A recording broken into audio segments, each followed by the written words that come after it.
আপনাদের অনেক ধন্যবাদ। আসলে গতকালকে সরকারের পক্ষ থেকে আমাদের মাননীয় স্বরাষ্ট্রমন্ত্রী একটি স্মরণ সভায় তিনি সংগঠন হিসাবে আওয়ামী লীগের বিচারের কথা বলেছেন। আপনারা যেভাবে শুনেছেন আমিও একইভাবে শুনেছি। একটু আপনাদেরকে এই বিষয়ে একটু অবগত করতে চাই। বাংলাদেশ স্বাধীনতা লাভ করার পরে 1973 সালে প্রথম আন্তর্জাতিক অপরাধ ট্রাইব্যুনাল আইন 1973 তৎকালীন আওয়ামী লীগ সরকার এই আইনটি প্রণয়ন করে এবং পরবর্তীকালে বাংলাদেশ আওয়ামী লীগ যখন সরকারে আসে 2010 সালে, তখন এই মানবতা বিরোধী অপরাধের যে আইন 1973 সালে সেই আইনে আজকের যে ট্রাইব্যুনাল আন্তর্জাতিক অপরাধ ট্রাইব্যুনাল সেটি গঠন করা হয় এবং সেখানে বিচার শুরু হয়। 2013 সালে মানবতা বিরোধী অপরাধ আইন 1973 এর সেকশন 2 পরিবর্তন করে সংশোধন করে সেখানে অর্গানাইজেশন শব্দটা যোগ করা হয় 2013 সালে। সেটা আওয়ামী লীগ সরকারই করেছে।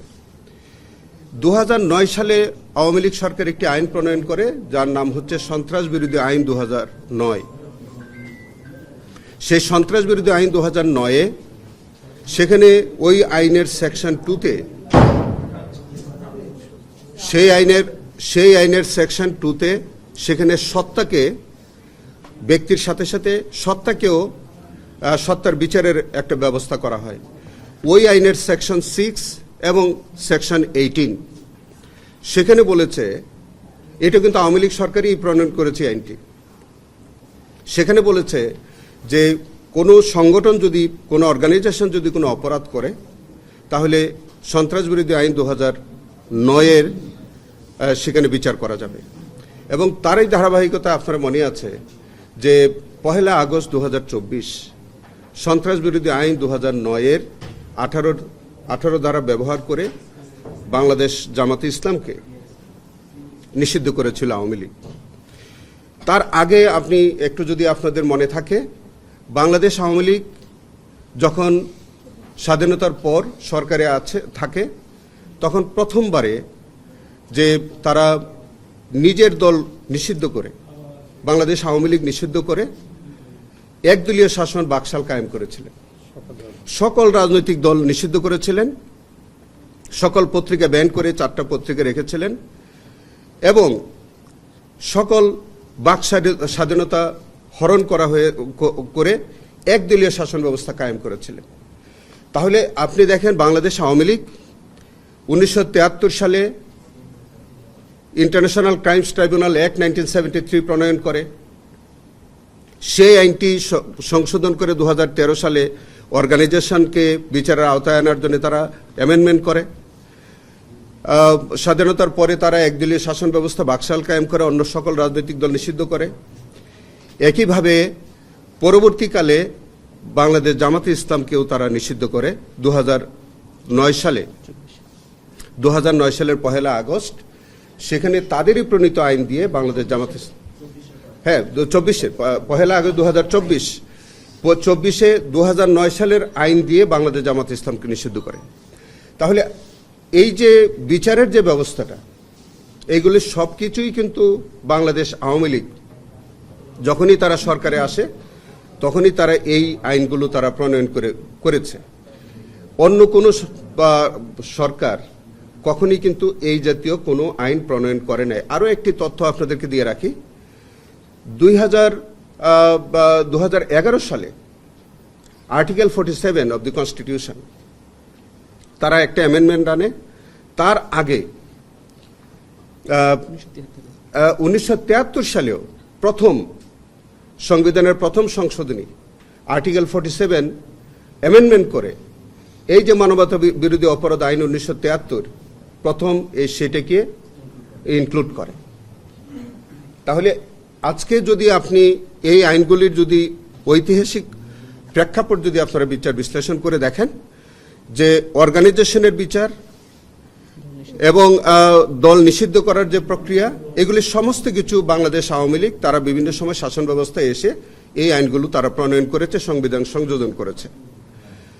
আজকে বাংলাদেশ আমাদের আন্তর্জাতিক অপরাধ ট্রাইব্যুনাল আইন 1973-এর আওতায় এখন বর্তমানে মানবতা বিরোধী অপরাধের বিচার চলছে। সেখানে আমরা সেই আইনটি অব্যাহতভাবে ব্যবহার করা হচ্ছে এবং আমরা একই আইনে বর্তমানে মানবতা বিরোধী অপরাধের বিচার চলছে। আপনারা জানেন যে বাংলাদেশ আওয়ামী লীগ যখন 1982 সালে একটি স্বৈরশাসনকে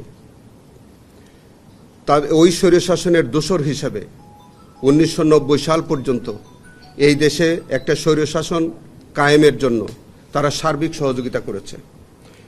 তখন গণতান্ত্রিক মানুষের গণতন্ত্র হরণ করা হয়েছিল, নির্বিচারে মানুষ হত্যা করা, এগুলো সব কিছুতেই কিন্তু আওয়ামী লীগ দোসর হিসেবে কাজ করেছে।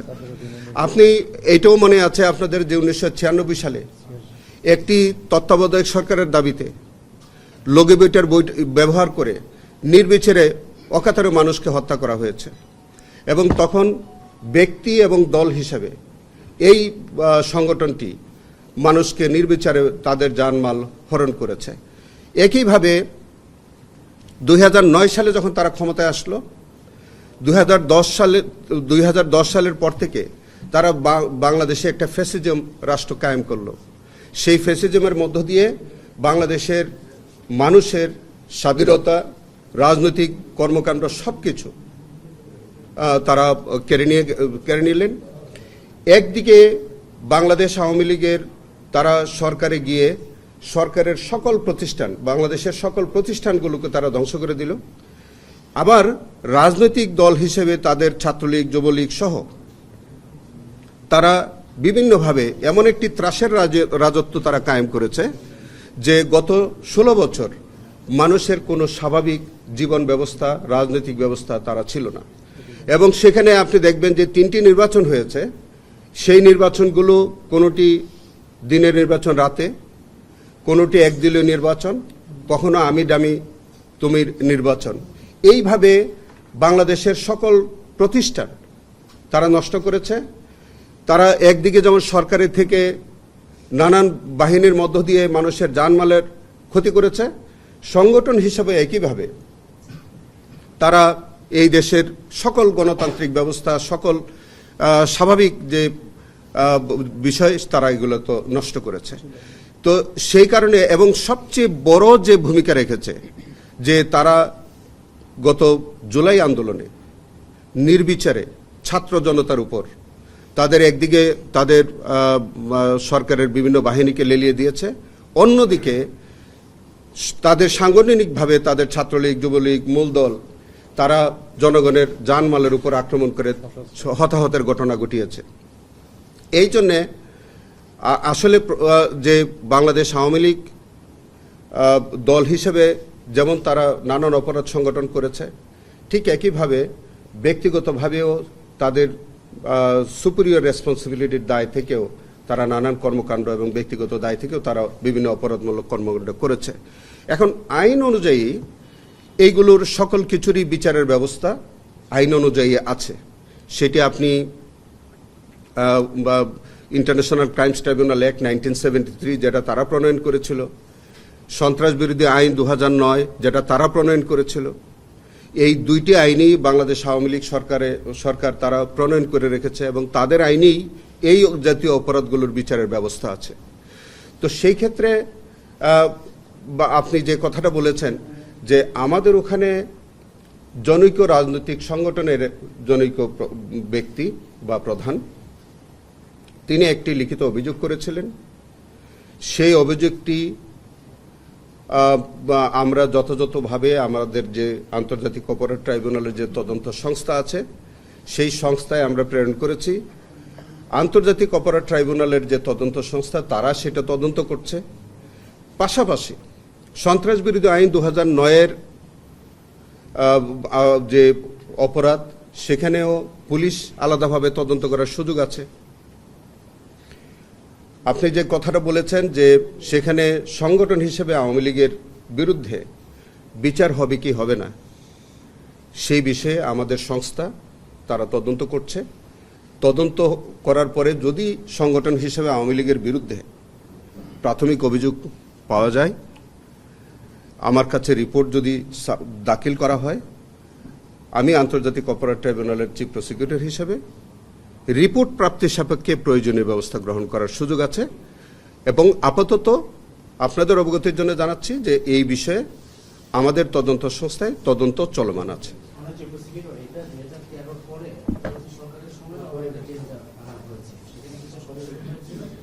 সেখানে এই যে ব্যক্তি শুধু নয়, দল হিসেবে ইয়ে করার জন্য তাদেরকে নির্দিষ্ট মেয়াদের জন্য নিষিদ্ধ এবং তাদের যে নিবন্ধন সেটা বাতিল করার বিধানও যুক্ত হয়েছিল।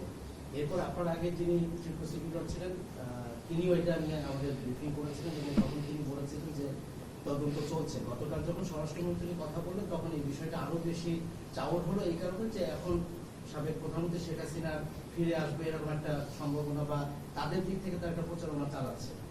এই যে তদন্ত চলছে, তদন্তটা আসলে মানে অগ্রগতিটা কতদূর, কি পেলেন? আমি সেকশনটা আপনাদেরকে একটু ক্লিয়ার করে বলি। সেটা হচ্ছে যে সন্ত্রাস বিরোধী আইন 2009-এর সেকশন 18-এ ইতোমধ্যে ওই 18-র এক প্রয়োগ করে আওয়ামী লীগের সাংগঠনিক কর্মকাণ্ড ইতিমধ্যে কিন্তু নিষিদ্ধ করা হয়েছে।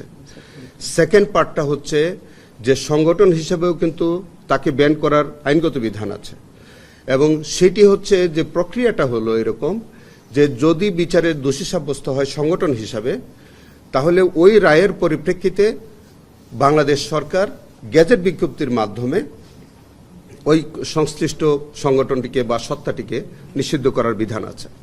তো যাই হোক, এখন যেহেতু আপাতত তদন্ত চলছে, তদন্ত সমাপ্ত না হওয়া পর্যন্ত এই বিষয়ে আর বেশি কিছু বলার কোনো সুযোগ নেই। তদন্ত করছেন সংস্থা সূত্রে আমি যতটুকু জানতে পেরেছি, আওয়ামী লীগের বিরুদ্ধে মানবতা বিরোধী অপরাধের প্রাথমিক প্রমাণ এরই মধ্যে তারা পেয়েছেন, যদি বিষয়টা এখনো তদন্তাধীন সেজন্য তারা ডিসক্লোজ করতে যাচ্ছে না। আপনার কাছে কি তথ্য আছে? না, আমার কাছে এর বাইরে কোনো তদন্ত বা কোনো তথ্য নাই, সেটি তদন্তাধীন আছে, এইটুকুনি আপনাদেরকে জানাচ্ছি। এর বাইরে কোনো তথ্য আমার কাছে আর নাই। তদন্ত সাপেক্ষে কোনো রিপোর্ট আমার কাছে সাবমিট করার পরে আমি বিস্তারিত বলতে পারব। দল হিসেবে মানে বিচার করার যে বিষয়টা আপনি বলছিলেন যে আওয়ামী সরকার আমলেই করেছে, কিন্তু আওয়ামী সরকার আমলে আমরা দেখেছি বারবার জামাত নিষিদ্ধের একটা হুমকি দেওয়া হয়েছে, কিন্তু জামাতকে কখনো নিষিদ্ধ করা হয়নি। রাজনৈতিক কারণেই তারা এটাকে পুঁজি করে রেখেছিল আওয়ামী লীগ। এই সরকার কি এরকম কোনো কিছু করবে? মানে আওয়ামী লীগ নিষিদ্ধের ব্যাপারটা কি আসলে বিধান অনুযায়ী হবে নাকি এটা হবে? দেখেন, বিষয়টা হচ্ছে আমি আন্তর্জাতিক অপরাধ ট্রাইব্যুনালের প্রসিকিউটর। সরকারের বা পলিসির গত কোনো বিষয়ে আমার কোনো সংশ্লিষ্টতা নাই। তবে এখন যে ইনভেস্টিগেশনটা চলছে এইটা আমাদের তদন্ত সংস্থা, আমাদের স্বরাষ্ট্র মন্ত্রণালয়ের অধীন ওই সংস্থাটি, এই সংস্থাটি এখন তদন্ত করছে, কাজ করছে। এটা যখন তদন্ত সাপেক্ষে যখন আমার কাছে আসবে তখন আমার এখতিয়ার বর্তাবে ওই জায়গায় এবং তখন আমি বিস্তারিত কথা বলতে পারবো। যেহেতু দেশব্যাপী ঘটনা, এই জন্য সময় লাগাটাই বিষয়টা হচ্ছে যে এইটা তো বাংলাদেশ আওয়ামী লীগের, দেখেন এইটা 1971 সালের পরে যখন দেশ স্বাধীন হলো, স্বাধীন হওয়ার পর থেকে আওয়ামী লীগের বিভিন্ন রকমের তাদের এই কর্মকাণ্ডগুলো আছে। আমি আপনাকে একটু করে বললাম যে তখন একদলীয় শাসন ব্যবস্থা কায়েম, অনেক রাজনৈতিক দল নিষিদ্ধকরণ, রক্ষী বাহিনীর মতো বাহিনী তৈরি করা, গঠন করা, সেনাবাহিনীর পাশাপাশি আরেকটা রক্ষী বাহিনী এবং সেখানে হাজার হাজার মানুষকে হত্যা করা, রাজনৈতিক দলকে নিষিদ্ধ করা, পরবর্তীকালে একটি স্বৈরাচার দোসর হিসেবে কাজ করা, একটা স্বৈর শাসনকে দীর্ঘ বছরই দেশে তাদেরকে সহায়তা করা, নিজে 2009 থেকে নিজেরা ফ্যাসিজম রাষ্ট্র কায়েম করে দীর্ঘদিন পর্যন্ত মানুষের উপরে নানানভাবে অত্যাচার নির্যাতন করা, এই সমস্ত বিষয় এবং সারা দেশব্যাপী যেহেতু এই ঘটনাগুলো ঘটেছে এবং আরও কিছু বিষয় আছে, আপনি দেখবেন একটা সত্তা বা একটা রাজনৈতিক সংগঠন নিষিদ্ধ করার আরও কিছু উপাদান আছে যেটা সন্ত্রাস বিরোধী আইন 2009 উল্লেখ আছে। সেখানে বলছে যে বাংলাদেশ থেকে যদি কোনো মানি লন্ডারিং হয়ে থাকে, কোনো অর্থ পাচার হয়ে থাকে, আপনি যদি সভারেন্টি যদি আপনার প্রশ্ন সম্মুখীন হয় যে আপনি যদি এমন কোনো দেশের সাথে এমন কোনো কর্মকাণ্ড করেন যেখানে আপনার দেশের সার্বভৌমত্ব ক্ষুণ্ণ হয়, সেইগুলোও কিন্তু একটা সংগঠন নিষিদ্ধ করার জন্য সব কিছু কিন্তু আসবে। সো এইটা একেবারেই আমি মনে করি না যে খুব রাতারাতি বা ওভারনাইট আপনার একটা ইনভেস্টিগেশন সম্ভব হয়ে যাবে। তবে আমাদের একটি শক্তিশালী ইনভেস্টিগেশন টিম, আন্তর্জাতিক অপরাধ ট্রাইব্যুনালের সকলেই খুব সিনিয়র কর্মকর্তা, তারা কাজ করছেন। ইনভেস্টিগেশন রিপোর্ট যথাসময়ে ইনশাল্লাহ পাওয়া যাবে আশা করি। আইনগুলো করেছিল সেই আইনগুলো খুবই ব্যাড ইন্টেনশন নিয়ে করেছিল, যে আপনার বর্ণনা যেটি, তো সেই একই আইন দিয়ে যদি আবার এখন অন্য সরকারগুলো একই কাজ করে তাহলে কি সেই খারাপ উদাহরণ? দেখেন, এইটার কোনো, আপনি যেটা বলেছেন এই বক্তব্যের আমি কোনো সারবত্য পাইনি। বাংলাদেশে একটা বিদ্যমান আইন আছে, অপরাধ হচ্ছে, ওই আইনের প্রয়োগ হবে না। আপনি ওই আইন যতক্ষণ পর্যন্ত রিপিল না হবে এবং ওই আইনের আওতায় যদি কোনো অপরাধ সংগঠিত হয়, অবশ্যই সেই আইনের প্রয়োগ হবে। আচ্ছা, যদি আওয়ামী লীগের বিরুদ্ধে মানবতাবিরোধী অপরাধের প্রমাণ মেলে তাহলে তার সাজা কি হবে? সেটা তো বললামই যে আপনি সংগঠন হিসেবে সেটা নিষিদ্ধ হয়ে যাবে। ইতিমধ্যে আপনি দেখছেন যে আওয়ামী লীগের সংগঠনের কার্যক্রম নিষিদ্ধ আছে এবং সন্ত্রাসবিরোধী আইনের 18-তে এবং ট্রাইব্যুনালে আমরা আমাদের একই আইন আছে, সেখানে ওই সংগঠনটিকে ব্যান করে দেওয়ার বিধান আছে এবং সম্পদ যা আছে এটা আমাদের আন্তর্জাতিক অপরাধ ট্রাইব্যুনালের আইনে কিন্তু এটা আমি আপনাদেরকে ক্লিয়ারলি বলি। আন্তর্জাতিক অপরাধ ট্রাইব্যুনাল 2073-এর বিধান অনুযায়ী মৃত্যুদণ্ড সহ যে কোনো মেয়াদের সাজা এবং সংশ্লিষ্ট আসামির যত সম্পত্তি আছে বাংলাদেশে অথবা দেশের বাইরে, সেগুলো কিন্তু রাষ্ট্রের অনুকূলে বাজেয়াপ্ত হওয়ার বিধান আছে। একটা বিষয় সেটা হচ্ছে বিভিন্ন ঘটনা শুধু ট্রাইব্যুনাল না, আলোচিত যে কোনো বিচারের ক্ষেত্রে আমরা দেখছি যদিও বিচার বিভাগ স্বাধীন, সরকারের দিক থেকে এক ধরনের তাড়না থাকে। যেমন আমরা শিশু এই কি বলে যে রামিসের বেলায় দেখি প্রধানমন্ত্রী নিজেই দল হিসেবে আওয়ামী লীগের বিচারে এই যে তদন্ত চলছে, এটা তাজুল ইসলাম অনেক আগে আমাদেরকে বলেছে, তারপরে এখন আমরা সেই আপডেট পাচ্ছি। তার মানে সরকারের দিক থেকে কি কোনো তাড়না আছে এটা নিয়ে? বা একেবারেই আমি আপনাকে উইথ ডিউ রেসপেক্ট বলি, আন্তর্জাতিক অপরাধ ট্রাইব্যুনাল 2টি ট্রাইব্যুনাল কাজ করছে, আমরা প্রসিকিউশন টিম কাজ করি, আমরা সম্পূর্ণ স্বাধীনভাবে আমাদের এই ট্রাইব্যুনাল পরিচালিত হয়। সেখানে আমরা কারণ নির্দেশিত হয়ে আমরা কোনো রকমের কার্যক্রম আমরা করি না। সো আমাদের এখানে যে ইনভেস্টিগেশনটা চলমান আছে, আমাদের পক্ষ থেকে কোনো ধরনের হস্তক্ষেপ নাই। তদন্ত সংস্থা স্বাধীনভাবে তদন্ত করছে। যদি আওয়ামী লীগের বিরুদ্ধে সংগঠন হিসেবে প্রাথমিক অভিযোগ প্রমাণিত হয়, তারা আমার কাছে রিপোর্ট সাবমিট করলে প্রয়োজনীয় ব্যবস্থা আমি নিব। তবে এই বিষয়ে আমার ব্যক্তিগত পক্ষ থেকে অথবা অন্য কোনো পক্ষ থেকে কোনো ধরনের হস্তক্ষেপ নাই। আওয়ামী লীগের যে কার্যক্রম নিষিদ্ধ হয়েছে সেটি সংসদ থেকে রেটিফাই করা হয়েছে, সংসদের মাধ্যমেও সেটি বহাল রাখা হয়েছে। এরপরে আসলে আদালত থেকে কি নিষেধাজ্ঞা রয়েছে? সেটা হচ্ছে যে যদি সংগঠন হিসেবে যদি কোনো অপরাধ করে থাকে তার তো বিচার হতে হবে। আপনি সরকার সন্ত্রাসবিরোধী আইন 2009-এর 18 বিধান অনুযায়ী আপনি কোনো বিচার ছাড়াও আপনার কোনো সংগঠনকে ব্যান করতে পারবে অথবা কার্যক্রম নিষিদ্ধ করার সুযোগ আছে। বাট ওই সংগঠনটি যদি কোনো অন্যায় করে থাকে, অপরাধ করে থাকে, তার তো বিচার হতে হবে আগে। বিচার ছাড়া যদি আপনি ওই সংগঠনটাকে ব্যান করেন তাহলে তো জনমনে প্রশ্ন দেখা দেবে।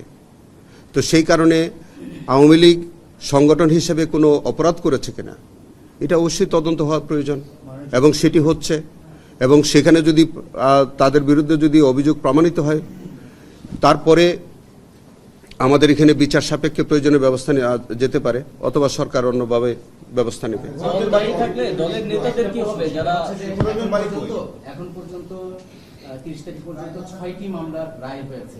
এই মামলাগুলো যখন চলে, শেখ হাসিনা, চাঙ্কারপুর, আবু সাইদ, প্রত্যেকটা সূচনা বক্তব্যের ভিতরে আমরা শুনেছি এই অভিযোগগুলো ছিল যে আওয়ামী লীগ, যুবলীগ এবং ছাত্রলীগ সহ তাদের অঙ্গ সংগঠনের নেতা কর্মীরা এই যে প্রাণঘাতী অস্ত্র তাদের কাছে দেখা গেছে তারা এটাতে জড়িত ছিলেন। তাহলে এটা প্রমাণ করার জন্য আমার আবার আলাদা করে কেন এত সময় লাগতেছে? আমি তো প্রত্যেকটার সাথেই তো ব্যক্তির পাশাপাশি এই সংগঠনগুলোর নেতাকর্মীরা যে জড়িত ছিল সেটা তো আমার অভিযোগের মধ্যেই তো আছে। না এইটা আগে কিন্তু বলছে যে 71 থেকে 70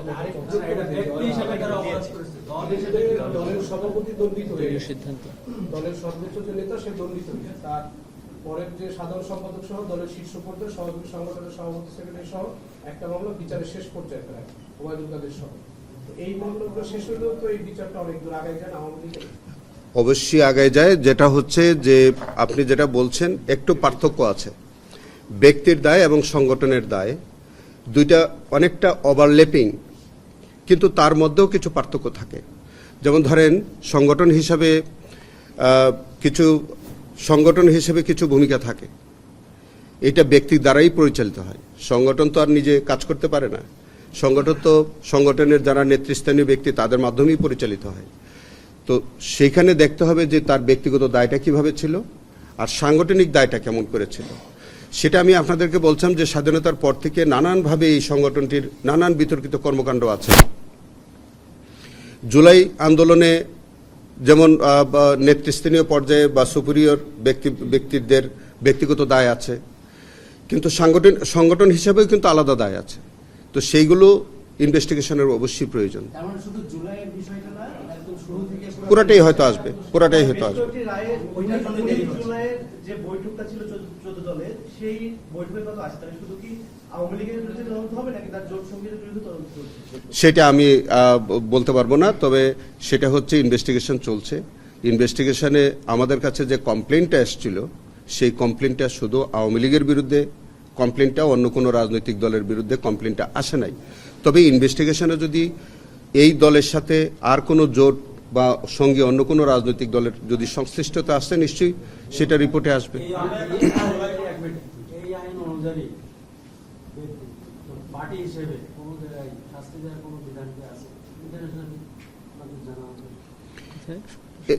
এই যে বললাম তো যে সেটা ব্যক্তিকে যেমন সাবস্টিটিউট সেন্টেন্স দেওয়া যাবে, আর সংগঠন হিসেবে সংগঠনের সম্পত্তি ব্যান করা যাবে, সংগঠনটিকে ব্যান করা যাবে। এটা কি অন্য দেশে কি হয়েছে? কোনো হিসাব আইন অন্য দেশে প্রয়োগ হয়েছে? এটা আমি এই মুহূর্তে আপনাদেরকে ওই বিষয়টা আমি এই মুহূর্তে বলতে পারবো না। তবে আমি যেটা এখন আমাদের দেশের যে প্রচলিত আইনে আছে, আমাদের দেশে ইন্টারন্যাশনাল ক্রাইমস ট্রাইব্যুনাল বলেন, সন্ত্রাস বিরোধী আইন 2009 বলেন, সেখানে সুস্পষ্ট বিধান আছে যে ব্যক্তির দায়ও আছে, সংগঠনের দায়ও আছে, যে কোনো সত্তার দায়ও আছে। আরেকটা প্রশ্ন হচ্ছে যে আওয়ামী লীগ বলছেন যে বিভিন্ন খারাপ কাজ করছে, তারা তো আইনটাও করছে, আইনটা পজিটিভলি নিয়ে কি? আইন তো খারাপ হতে পারে না ভাই, আইন তো এটা তো চ্যালেঞ্জ হয় নাই। আইন আপনি একটা আইন প্রণয়ন করলেন, এই জন্য তো আইন তো নিজে দায়ী হয় না। আইনটাকে যদি আপনি অপপ্রয়োগ করেন, আইন থাকা সত্ত্বেও যদি আপনি সেই আইনকে ভায়োলেশন করেন, তাহলে সেটা অপরাধ হবে। এখন সন্ত্রাস বিরোধী আইন আওয়ামী লীগ সরকারের আমলে করেছে, 1973 সালে মানবতা বিরোধী অপরাধ আইন করেছে, কিন্তু আপনি নিজে আইন করে সেই আইন আপনি নিজে ভঙ্গ করছেন। তখন আপনারা বলেছেন এই আইনটা নির্যাতনমূলক, এখন আবার সেই আইন দিয়ে অ্যাপ্লাই করছেন। আমরা কখনো বলেছি, আমরা এই জাতীয় কখনো আমরা এই কথা বলেছি, আমরা এই আইন আমরা কখনো চ্যালেঞ্জ করেছি?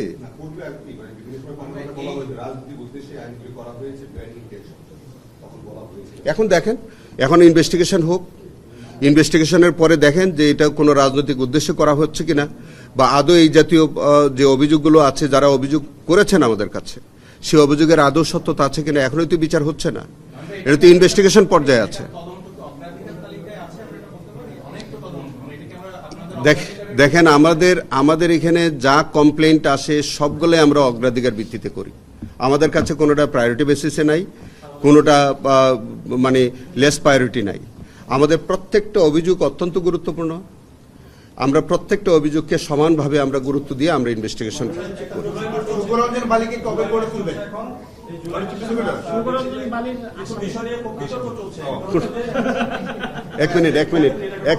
এক মিনিট হ্যাঁ, কোনটা? জুলাই মাসে এই যে স্নাইপার নিয়ে একটা বিতর্ক আমরা দেখছি যে ব্যাপকভাবে চলছে, করে ডকুমেন্টারি আছে। আপনি খালি এগুলো খুঁজে করতেই বার করেন। আচ্ছা বলেন না।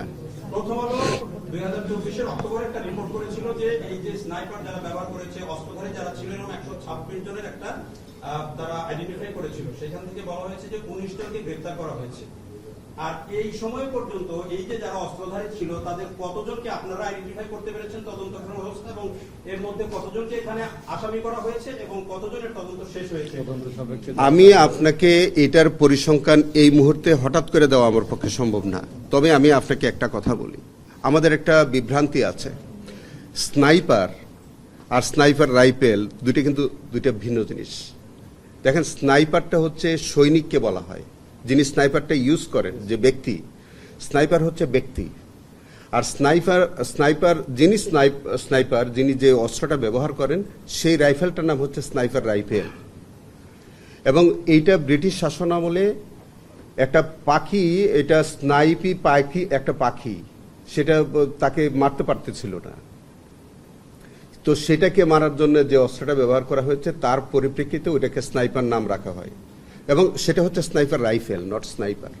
স্নাইপার তো ব্যক্তি, আর রাইফেলটা হচ্ছে আমাদের দেশে স্নাইপার রাইফেল। ইতিমধ্যে আপনারা পত্রপত্রিকা বিভিন্ন পরিসংখ্যানে পেয়েছেন যে এইটা আমাদের ওখানে স্নাইপার রাইফেল ব্যবহার করা হয়েছে জুলাই বিপ্লবে। এইটা আমাদের একাধিক তদন্তে বেরিয়ে এসছে। এটা বা আপনার বিভিন্ন যাদেরকে আমরা বিচারের সম্মুখীন করছি সেখানে তো আমরা ইনভেস্টিগেশনে প্রাইমারিলি পাওয়াই যাচ্ছে যে তারা স্নাইপার রাইফেল ইউজ করেছে।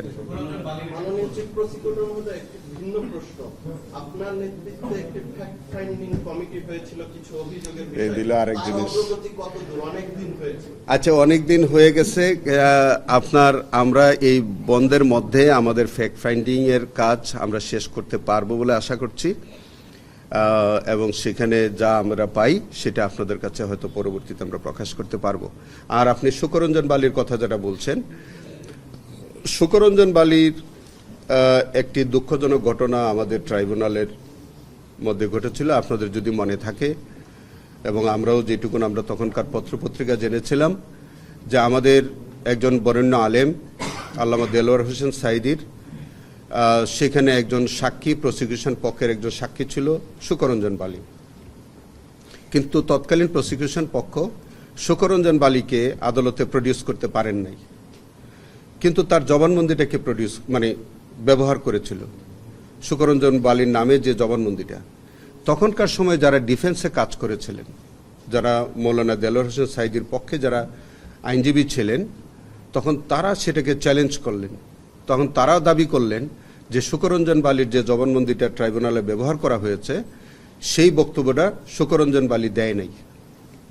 তো সেই জন্যে তারা ডিফেন্স উইটনেস হিসেবে শুকরঞ্জন বালিকে ট্রাইব্যুনালে আনার জন্য তারা একটা ব্যবস্থা নিলেন। এটা আইনের সুযোগ আছে, এবং তারা সেই কৌশলেই শুকরঞ্জন বালিকে তাদের গাড়িতে করে নিয়ে আসলেন। শুকরঞ্জন বালি যখন আমাদের এই গেইটে আসলো, তখন অত্যন্ত পরিকল্পিতভাবে শুকরঞ্জন বালিকে অপহরণ করা হলো। পরবর্তীকালে শুকরঞ্জন বালিকে পাওয়া গেল ইন্ডিয়াতে। তাহলে এই যে শুকরঞ্জন বালিকে বাংলাদেশের হাইকোর্টের গেট থেকে অপহরণ করা, পরবর্তীতে তাকে ইন্ডিয়াতে পাওয়া যাওয়া, এবং এইটা একটা সুস্পষ্ট একটা পেনাল অফেন্স। এটা একটা পেনাল অফেন্স। এটা যদি আপনি প্রচলিত আইনে দেখেন, আপনার 364 অথবা 365-এ যে আইনই হোক না কেন, এটা হয়তো তদন্ত সাপেক্ষে হবে, এবং কিছুটা আমাদের ট্রাইব্যুনালের মধ্যেও পড়তে পারে। তবে এইটা গতকালকে আমাদের একজন আসামি এই বিষয়ে গ্রেফতার হয়েছে, এএসপি ফজলুর রহমান।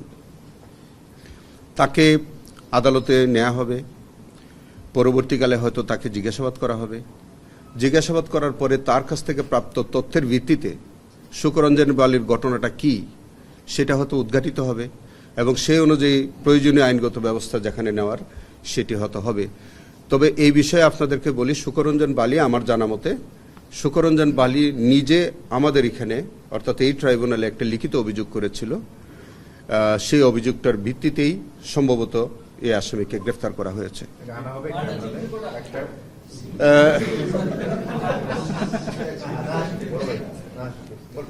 ভাই, প্রশ্ন হলো যে আওয়ামী লীগ সংগঠন হিসেবে আওয়ামী লীগের আপনারা তদন্ত করছেন, আবার আওয়ামী লীগ। এখন আওয়ামী লীগের প্রধান শেখ হাসিনার একটা মামলা এখানে সর্বোচ্চ সাজা করেছে। হ্যাঁ, উনি ভারতে আছেন। উনি সম্প্রতি বলেছেন, এবং সামাজিক যোগাযোগ মাধ্যমে চাওয়া হয়েছে, উনি একটা ইন্টারভিউতে বলেছেন উনি খুব শীঘ্রই দেশে ফিরবেন বা ডিসেম্বরের দেশে ফিরবেন, উনি এটা বলছেন। এখন যদি উনি দেশে ফিরেন, উনি কি ওনার যে সাজা হয়েছে উনি কি আপিল করতে পারবেন কিনা, বা আপিল আইনে কি আছে?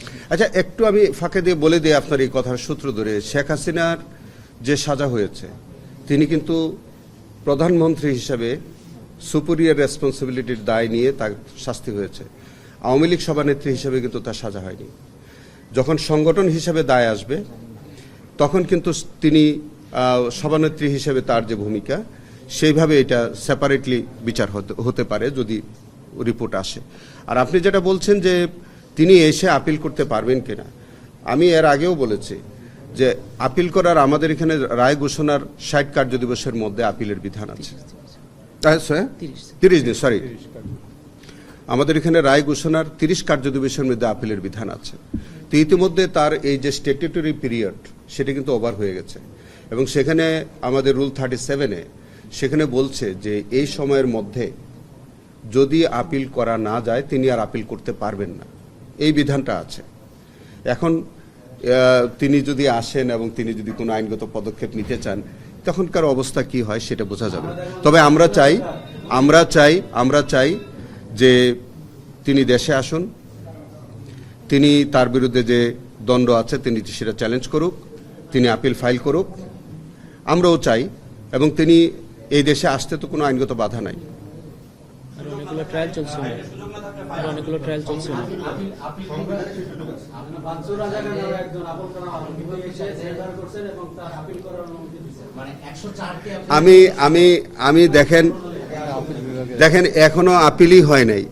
এখন ভবিষ্যতে কি হবে ওই বিষয়ে আমি আর উত্তর দিতে চাই না। আগে তাকে আসতে দিন, তিনি আসুন। আমরাও চাই যে তার বিরুদ্ধে যে সাজাটা হয়েছে তিনি আপিল করুক, বাংলাদেশে তিনি আসুক, এসে এই সাজাটা তিনি চ্যালেঞ্জ করুক। আইনি প্রক্রিয়ায় তখন কিভাবে কি হবে সেটা তখন দেখা যাবে। এখন অগ্রিম বলার কোনো অবকাশ নেই। তবে আমি আপনাদের মাধ্যমে আমি আহ্বান জানাই যে তার বিরুদ্ধে, অর্থাৎ শেখ হাসিনার বিরুদ্ধে আরো অনেকগুলো মামলার বিচারাধীন, আরো অনেকগুলি মামলায় তার বিরুদ্ধে রিপোর্ট দাখিল এর অপেক্ষায় আছে। বিশেষ করে আমাদের হেফাজত সহ আরো অনেক, শাপলা চত্বর মামলা সহ অনেকগুলোতে তিনি বিচারের সম্মুখীন হতে পারেন। একটা মামলায় তার বিরুদ্ধে শাস্তি দেওয়া হয়েছে। তার উচিত তিনি বাংলাদেশে আসা, এসে এই বিষয়গুলো বিচার মোকাবেলা করে।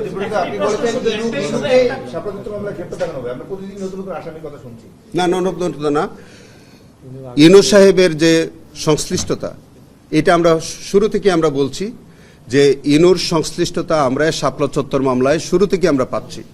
এবং তার আপনাকে যদি মনে করে দেই যে ইনু সাহেব তখন তথ্যমন্ত্রী ছিলেন, তার নির্দেশনায় 2টি টেলিভিশন চ্যানেলের কার্যক্রম বন্ধ করা হয়, সম্প্রচার বন্ধ করা হয়, তাদেরকে লাইসেন্স বাতিল করা হয়, তাদের অফিসে আক্রমণ করা হয়, এবং এই সমস্ত কিছু তিনি সংসদে দাঁড়িয়ে দায় স্বীকার করে বলেছেন যে তিনি এইগুলো মোকাবেলা করেছেন। তিনি তো নিজে স্বীকার করেন এগুলো। অতএব এই তথ্য প্রমাণ আমাদের কাছে, এই আমাদের যে সাক্ষ্য প্রমাণ, এগুলো তো শুরু থেকে আমরা পেয়েছি। কিন্তু যেহেতু এটা একটি বড় মামলা এবং বড় ঘটনা, সেটি ইনভেস্টিগেশনটা আমাদেরকে গুছিয়ে আনতে গেলে যে সময়টুকুন লাগছে, তিনি আসামি হবেন এটা গোড়া থেকে আমরা বলে আসছি।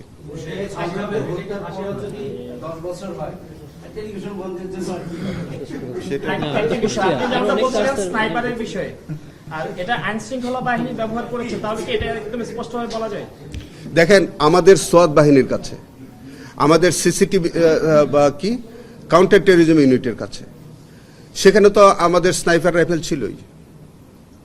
সেটা তো আমরা যতটুকু জানি, তারা তো স্নাইপার রাইফেল তারা ব্যবহার করতেন, অফিসিয়ালি ব্যবহার করতেন, এবং সেগুলো তো বাংলাদেশে আনা হয়েছিল তখন। কিন্তু ওই সময় যেই মানে বলা হয়েছিল আওয়ামী লীগ যুবলীগের অনেকের কাছে এই ধরনের অস্ত্র দেখা গেছে, শুধু স্নাইপার না অন্য অস্ত্র দেখা গেছে। দেখেন, আমি আপনাকে বলি, শোনেন, আপনি যাত্রাবাড়ি মামলায় আমরা একটা মামলার ইনভেস্টিগেশন আপনি দেখেছেন যে সেখানে পুলিশ যখন অস্ত্র মানে আর্মস এবং অ্যামিনিশন যখন ডিস্ট্রিবিউট করত, তখন বিভিন্ন আসামিদের নামে, বিভিন্ন অফিসারদের নামে ফলসলি ডিস্ট্রিবিউশন দেখাতো, এবং পরবর্তীকালে এই অস্ত্রগুলো অফিসারদের নামে বরাদ্দ দেখানো হতো, আর এই অস্ত্রগুলো আওয়ামী লীগ সন্ত্রাসীদের হাতে দেওয়া হতো। তারা সেটা পুলিশের পাশাপাশি ব্যবহার করতেন। তো এখন যদি আপনি স্নাইপার রাইফেল যদি কোনো কারো হাতে দেখেন, তাহলে ধরে নিতে হবে যে তখন যেসব পুলিশের কাছে বা যেসব বাহিনীর কাছে এই অস্ত্রগুলো ছিল তারা এগুলো দিয়েছে তখন তাদের কাছে এবং তারা সেভাবে ব্যবহার করেছে। তো সেটা তদন্তের ব্যাপার এবং এগুলো বিচারের বিষয়।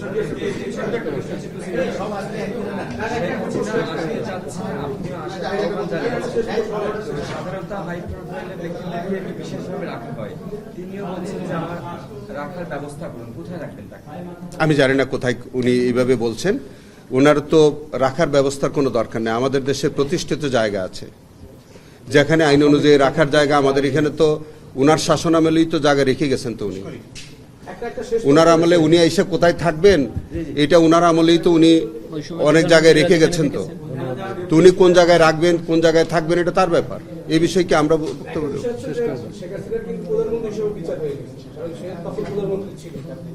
প্রধানমন্ত্রী হিসাবে সে যেহেতু আন্দোলন দমন করতে নির্দেশ দিয়েছে, আমরা সব মামলায় কমন অভিযোগগুলো পাই, কমন কথাগুলো বলে। এই আইনটা করে যতটুকু বুঝেছি এটা তো একটা মামলায় একদিনে এক সাজায় পুরো আওয়ামী লীগ এবং সরকার। আপনাকে একটু ক্লিয়ার করি। আমাদের বাংলাদেশে এই মানে আওয়ামী লীগ শাসনামলে 2010 সাল থেকে শোনেন 2010 সাল থেকে আপনি গুম, অপহরণ এর ঘটনা ঘটেছে, ক্রস ফায়ারের ঘটনা ঘটেছে। আমাদের জুলাই আন্দোলনে, জুলাই বিপ্লবের সময় মানবতা বিরোধী অপরাধ সংগঠন হয়েছে। এই সবগুলাই কিন্তু মানবতা বিরোধী অপরাধ। তো জুলাই আন্দোলনের মধ্যে তার যে সুপিরিয়র রেসপন্সিবিলিটি সেটা একভাবে আসছে। ক্রস ফায়ারের সময় তার সুপিরিয়র রেসপন্সিবিলিটি আছে, গুম অপহরণের ক্ষেত্রে তার সুপিরিয়র রেসপন্সিবিলিটি আছে, অন্যান্য অপরাধগুলোর ক্ষেত্রে তার সুপিরিয়র রেসপন্সিবিলিটি আছে। তো যখন তার যে একটা ঘটনা যেটা হয়েছে, আমরা তো যেমন ধরেন শাপলা চত্বরের মামলা তো জুলাই আন্দোলনের মধ্যে না, এটা তো 13 সালে হয়েছে। তো 13 সালে তার যে সুপিরিয়র দায় তিনি সেখানে আসবেন না। জুলাইও আমরা মাত্র 3টা চার্জ এনেছিলাম। থ্যাংক ইউ, সবাই ভালো থাকেন।